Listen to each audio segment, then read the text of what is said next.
Even if you're not a firearms owner, you want to watch this episode of Don't Talk TV, where I have a look at Bill C-21, which was just presented to the House of Commons for first reading on February the 16th, 2021.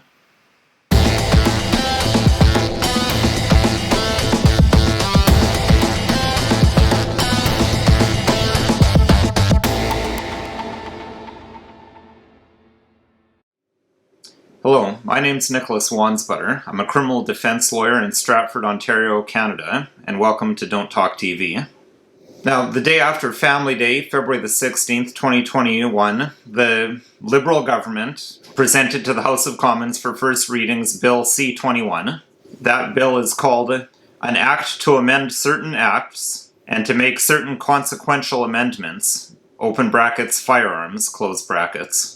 I want to give an overview of this act and look at some of the very concerning sections that's contained within it. Now, you may not be a firearms owner watching this, but you should still be very interested in what's in this act.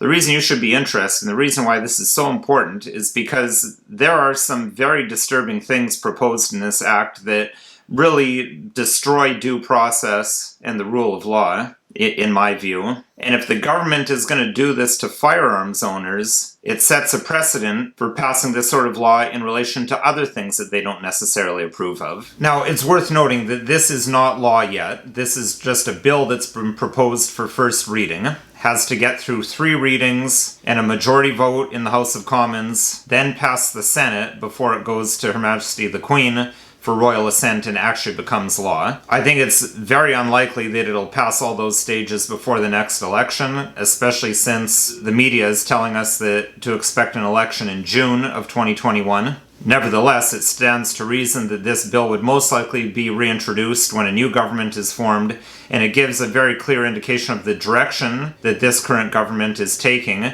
And it's another step in a very concerning trend that I've seen over the years of slowly watering down due process and watering down people's rights, especially property rights. Let's dive straight into our look at this act.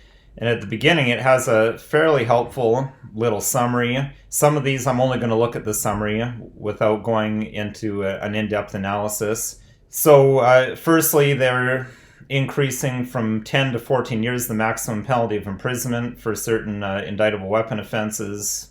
That one's not of too much concern. I mean, we're talking maximums are reserved for the worst offenders with the worst set of circumstances. So, frankly, that's probably a good thing. Establish a regime that would permit any person to apply for an emergency prohibition order or an emergency limitations on access order. Now this one we're going to look at more carefully because this is some scary police state stuff with this here, as you'll see. And this one here deems certain firearms to be prohibited devices for the purpose of specified provisions. Now this summary doesn't say what that's talking about, but as you'll see, they're proposing to completely outlaw airsoft guns. So in Canada 2021, apparently even toys are so dangerous that citizens should not be allowed to own them. Create a new offense for alternate cartridge magazine to exceed its lawful capacity. Well, as far as I know, a magazine more than 5 rounds is already a prohibited device, so I think that's a bit redundant, but anyway. And then authorize employees of certain federal entities who are responsible for security to be considered as public officers for the purpose of Section 117.01. So this is basically broadening the definition of people who are able to seek search warrants for the purpose of seeking out firearms. So that may be a bit concerning as well, but I'm not going to have time to look in that in as much depth. I want to focus in on A and B here. This is another important one here, though. Under the Firearms Act, basically what they're doing is they're taking the power to renew and revoke authorizations away from provincial firearms officers and putting it to the federal commissioner of firearms. There's a few other things here about maintaining a list of municipalities that make handguns illegal. That's another thing that they do in this act, where they're going to give municipalities or cities the power to outlaw handguns. But let's just cut straight here to the criminal code stuff that I'm most concerned about. Right here, Bill C-21, the first change they're making to the criminal code right here, changing the definition of replica firearm. So now a replica firearm, if this passes into law, is any device that is designed or intended to exactly resemble or to resemble with near precision a firearm that is designed or adapted to discharge a shot, etc. That itself is not a firearm but does not include any such device that is designed or intended to exactly resemble or resemble with near precision an antique firearm. So you can have something that's made to look like a musket, and I guess that's okay, but this section clearly is going to outlaw pretty much every airsoft gun that I know of. Certainly the most popular airsoft guns, the ones that I'm familiar with, they all look like real firearms, and they're designed to look like real firearms because that's part of the fun of airsoft, is you can carry around a toy that looks like an M16 but isn't actually an M16, and young people or even older people will have fun shooting at each other. Like, it's kind of like a paintball game. Only instead of getting a paint splattered all over you, as I understand it, it's small pieces of plastic. Doesn't hurt very much because they're fairly low muzzle velocity, but it's a lot of fun.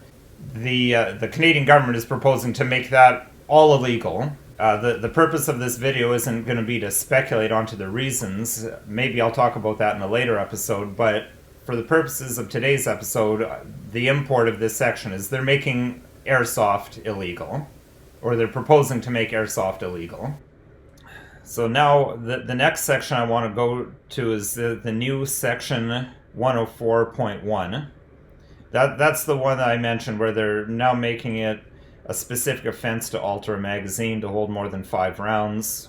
Again, I think that's a bit redundant, but the most egregious, the one that I'm the most concerned about is this addition to section 110 of the criminal code, where we're adding this section 110.1 following what's currently section 110. So any person may make an ex parte application to a provincial court judge for an order prohibiting another person from possessing any firearm, crossbow, etc., or all such things if the person believes on reasonable grounds that it is not desirable in the interest of the safety of the person against whom the order is sought, or of any other person, that the person against whom the order is sought should possess any such thing. Okay, so ex parte means that it's a proceeding where only one side gets heard. The person who's the target of this application, or the target of this order, doesn't get a say in it, doesn't get to come and present another side of the story, doesn't get to cross-examine anyone to see whether these are valid concerns that are being raised. It's basically a secret hearing as far as the accused person is concerned, where someone can just go and say, I don't think it's desirable for this person to have a firearm because I don't think it's in their safety, or it's in my safety. This is so dangerous, and this is so open to abuse. I mean, viewers may or may not be familiar with the term swatting. That's where an individual will make a false allegation against someone else, say that they've got guns and drugs or something in there, to get the SWAT team to go and kick in their door on a search warrant and arrest them in a violent takedown. This is completely open to swatting. It's also open to just anyone who doesn't like guns, or doesn't like an individual who owns firearms, to be vindictive or just get their firearms taken away from them for any reason. It also is completely open for people with totally unreasonable fears to just say that person shouldn't have firearms. I mean, as I say, it's ex parte.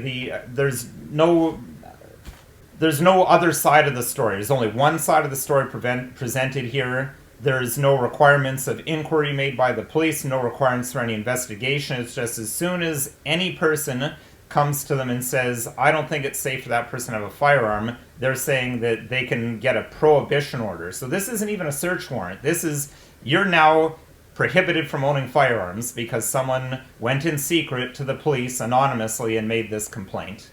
I mean, this is the next level of snitch culture, getting people to inform on their neighbors, denounce their neighbors, and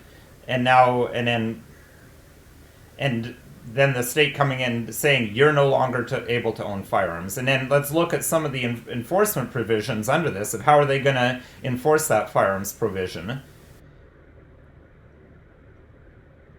So subsection 2 here indicates that if the provincial judge, after hearing this ex parte one-sided application, can make an order prohibiting individual. So a copy of that order shall be served on the person to whom the order is addressed in the manner that the provincial court judge directs, or in accordance with the rules of court.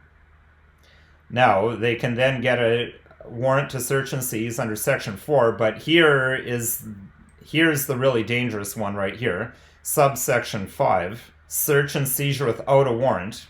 If in respect of a person who is subject to an order made under subsection 2, so one of these, quote, emergency prohibition orders, unquote, if someone who's subject to that order, if a peace officer is satisfied that there are reasonable grounds to believe that it is not desirable, not even necessary, we're just saying now if it's just not desirable in the interests of the safety of a person or any other person, where the grounds for obtaining a warrant under subsection 4 exist, but by reason of a possible danger to the safety of the person or any other person, it would not be practicable to obtain a warrant.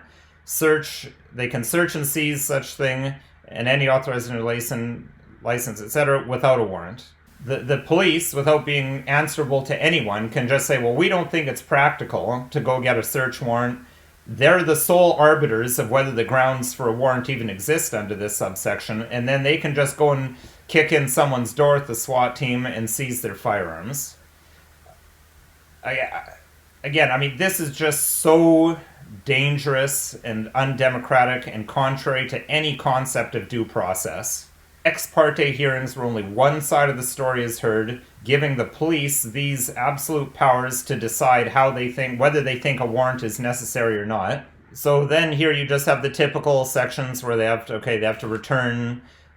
make a return to the justice saying what they've seized. And then here they just add the full power here that an order made under Section 110 is considered the same as an order made under Section 111, which is the existing section, which is a proper due process section where both sides have to be heard and the accused person has an opportunity to present their version of events, an opportunity to cross-examine and test the strength of what's being put forward in favor of the prohibition order.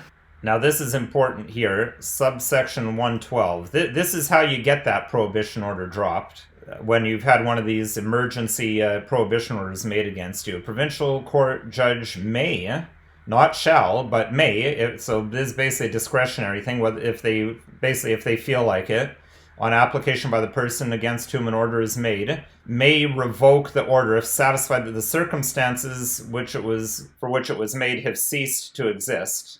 I hope that this will be interpreted to mean that if they never even existed in the first place, the order can be removed as well, not just if they've ceased to exist. But note here, there's no shall. The judge is not required to give you your firearms back or required to rescind the prohibition if the grounds leading up to it are proved to be nonsense or if the conditions don't exist. They may. Then we've got another one here. This section 117, application for emergency limitations on access order. So now not only if you are an owner of firearms and someone thinks that it's not safe for you to have firearms, they can make an ex parte application for an order if they believe that you live with or an associate of another person who is prohibited from owning a firearm. And again, no opportunity to present another side of the story, no opportunity to present an explanation, no opportunity to present evidence that, okay, I'm associated with this person who has a firearms prohibition, but I store my firearms in a completely different site. They don't have access to the code to the lock. They have no way of getting their hands on that. Nope, this section allows them to come and take your firearms and prohibit you from owning, possessing, or acquiring any firearms on a one-sided ex parte. I mean, you can't even call it an investigation.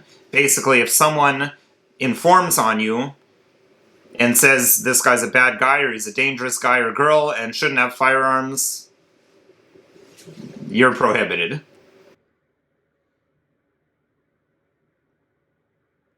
And again, subsection 6 of this section 117, the ability to search and seize without a warrant. So the police don't even have to convince a judge that it's necessary for them to get a warrant. If they just decide it's not practical for them to seek a warrant, they can just go in without a warrant. And if the police, in their mind, without any oversight, make that decision, they can go take your firearms without a warrant. And then just a quick note under the Firearms Act changes here, section 12.01 here. They're basically putting into law the order in council that was passed in the spring.